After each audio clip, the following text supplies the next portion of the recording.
Hey everyone, welcome back. Season 3 of Seal M on Cross just introduced one of the biggest power systems in the game so far, Arcane Stones. And honestly, this update might completely change PvP, bossing, farming, and even late game progression, because this system gives players a completely new way to increase stats and customize builds. And the craziest part? Most players still don't fully understand how important Arcane Stones actually are. So in this video, let's quickly break down how Arcane Stones work, why Tower of Sage is now extremely important, and which Arcane Stones could become the strongest later in Season 3. Let's dive in. What are Arcane Stones? First, what exactly are Arcane Stones? Arcane Stones are a new equipment-style power system unlocked after level 40. Players can equip up to 3 Arcane Stones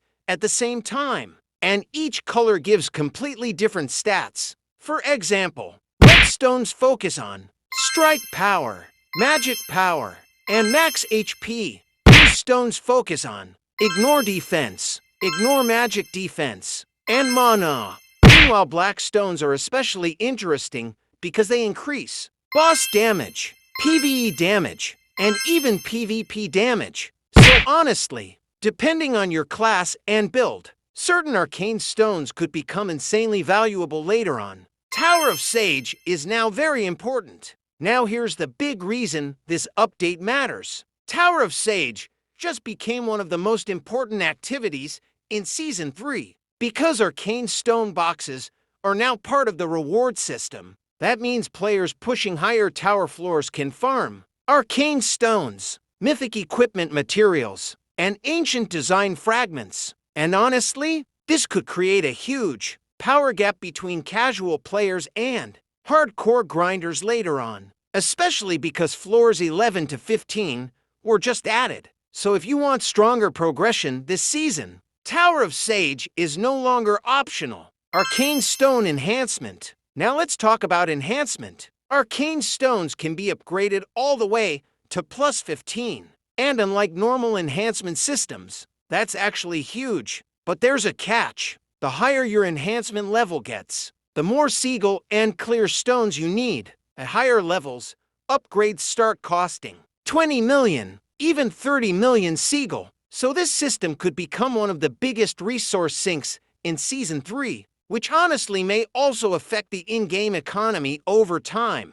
Resonance System. There's also the Resonance System. This allows players to further amplify Arcane Stone's stats, and the resonance level can scale all the way up to your character level, meaning late-game players could eventually become MUCH stronger than before, especially once mythic equipment, second classes, and optimized Arcane Stone builds all combined together. Honestly, I think we still haven't seen the true Season 3 meta yet. Which Arcane Stones look best? Right now, black and red Arcane Stones honestly look extremely strong. Black stones especially because boss damage, PvP damage, and farming efficiency are all incredibly valuable in Season 3. Meanwhile, red stones are great for players wanting raw offensive power. But honestly, the best setup probably depends on your class. For example, Cryomancers may prefer magic-focused builds.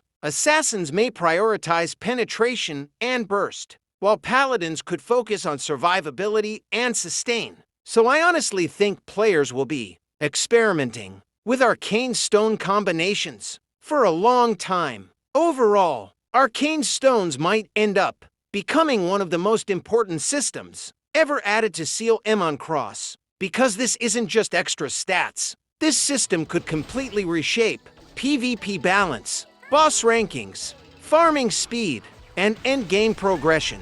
But now I want to hear from you guys. Which Arcane Stone color are you planning to build first? And do you think Tower of Sage is now mandatory for Season 3 progression? Let me know in the comments below. Don't forget to like, subscribe, and turn on notifications for more Seal M Season 3 guides and ecosystem updates. Good luck grinding, stay safe, and I'll see you in the next one.